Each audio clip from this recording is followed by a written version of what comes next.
Hello there, and welcome to the tour of the HoverTachanka of the first Run Addendum Hover Vehicles. My name is Wimperman, and I'm the Chief Designer, Chief Builder, Chief Architect, and Chief Dumbass of the HoverTachanka project.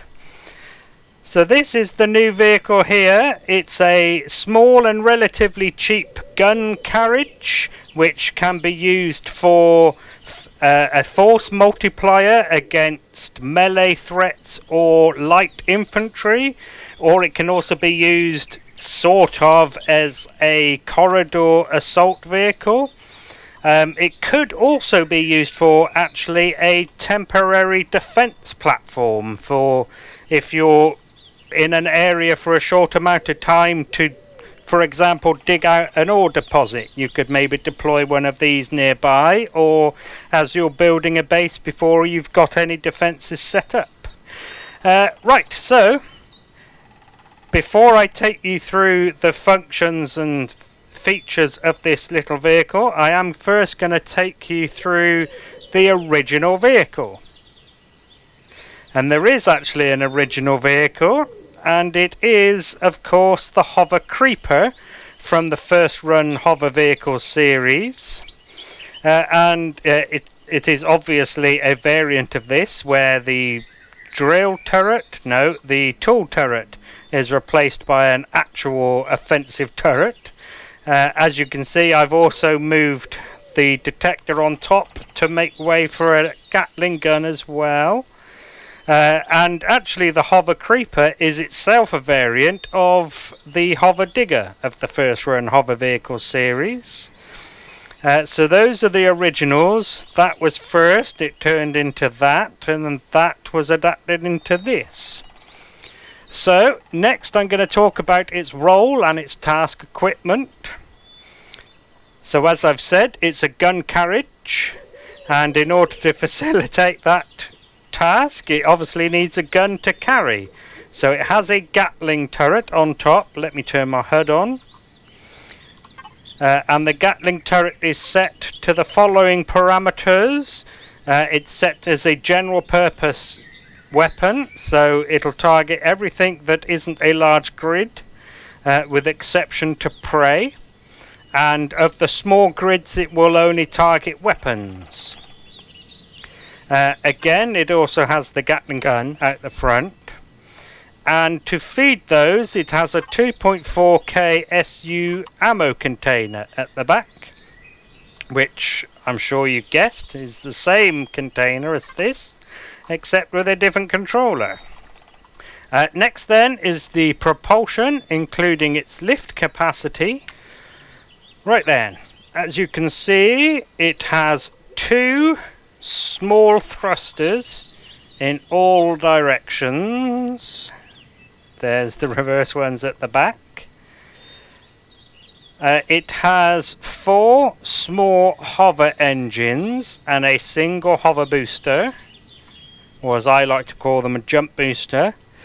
Its lift capacity in 1G is 81.6 tons, in 2Gs half that to 40.8 tons, and in 4Gs half that again to 20.4 tons it can lift. Although, as I've said in other tours, I'm not sure whether that... So the mass of this vehicle is 6.6 tons. So I don't know whether you take that away from the 20.4 that it can lift in 4G, or whether you have to quadruple that first and then take it away from the 20.4.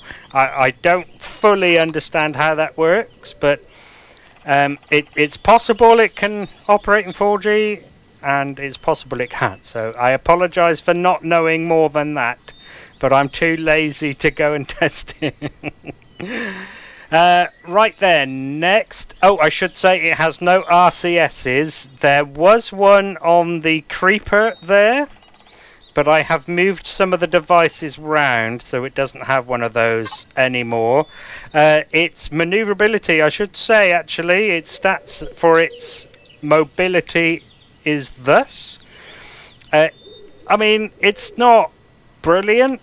Especially its yaw is 44, that's not too bad, but I didn't want it. See, this one over here is 75 because of the RCS. Oh, it was 75 up in orbit, but now it's 69. The best amount of yaw to have, obviously. The thing is that when you're trying to aim a fixed weapon, you don't really want a high amount of yaw because it makes it twitchy, although, as I'm sure you know, you can just lower the yaw with the slider here. Right, so now I will move on to its power, fuel and air. So its power is provided by a single small generator. I did do the maths, that is definitely enough for a vehicle like this. So I can't remember exactly, but I think the power in for the thrusters is 15 each. And you're only ever going to be using 4 of those at any one time. For example, moving forward and strafing to the right at the same time. You can't use more because that would mean you would be driving forward, strafing left and strafing right at the same time, and that's not possible. Or driving forward and braking again. So 60, and I think these are all 10 each, and the turret is 15, and the output of that is 700. So I think I added everything up and it came to about 150. So yeah, it's a piddly amount. So it's definitely enough. Fuel, it has, as you saw there, some of the fuel tanks are visible. That's where I want to be looking. So it has 3 fuel tanks. 2 of them are large. Oh, all 3 are large. Sorry, there's the other one down there. Air-wise, obviously, it's an open-top vehicle, so it is exposed to whatever atmosphere you happen to be in. It also doesn't have any air tanks or any O2 stations, and of course no ventilators. Next then, I will talk about its weapons, defences and construction. Well, I've already covered its weapons as part of its role. It has no defences, including armour, although some of the construction you could call armour, but I kind of don't. So its construction is almost completely steel blocks, but the thin wall shapes and the variants of that. I did actually upgrade from the carbon composite of the Creeper, just to give a bit more protection. But yeah, other than that, it has no armour. I see, the thing is, you could call that armour and that armour protecting the thrusters and the container extensions, but I sort of call it as part of the bodywork. But you know, I'm not going to call the police and have you arrested if you want to call it armour. But next then is its resource gathering, production and storage. Well, it has no resource gathering, it has no production, and its storage, other than the 2.4K ammo container, is a small cargo box. It doesn't even have a mini fridge, this thing. Next then, this is going to be fun, is the interior layout and its remaining devices. Well, it has no interior layout, but its remaining devices, so I did mention the detector earlier, but that's where it is. I also mentioned the Wi-Fi, and that's there. Its core is underneath. Above the hover booster is those 2 things, so there's nothing hiding there. It does have 4 docking pads, and of course the signature to the Whimper manufacturing vehicles, the headlights and the flare tail lights on the back. I do believe that's everything, other than the heads-up display job there, which shows you which key bindings operate which toggleables. Right, next then is its shortcuts and signals. So, if we go to the main panel in the control panel, the main tab even, I should say, propulsion, etc. turns on and off all of the hover engines and all of the thrusters. headlights and tail lights are obviously the spotlights and the flares on the front and back respectively. For signals, we have a power save, as is usually included on my vehicles. On this, it doesn't really do much. It turns off the Wi-Fi and the holo display there. It turns that off. And that's it, I believe. Yeah, there can't be anything else.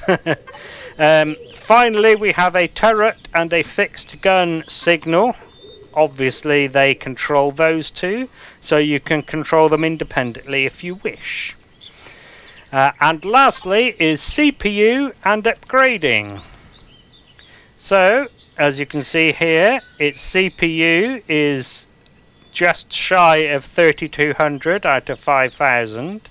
Making it a tier 1 CPU, and it has no designated upgrade path, so there is no slots or space left available for you to add extra stuff. That doesn't mean you can't personalize it or modify it if you would like, but there is nothing there that I've included as an upgrade solution.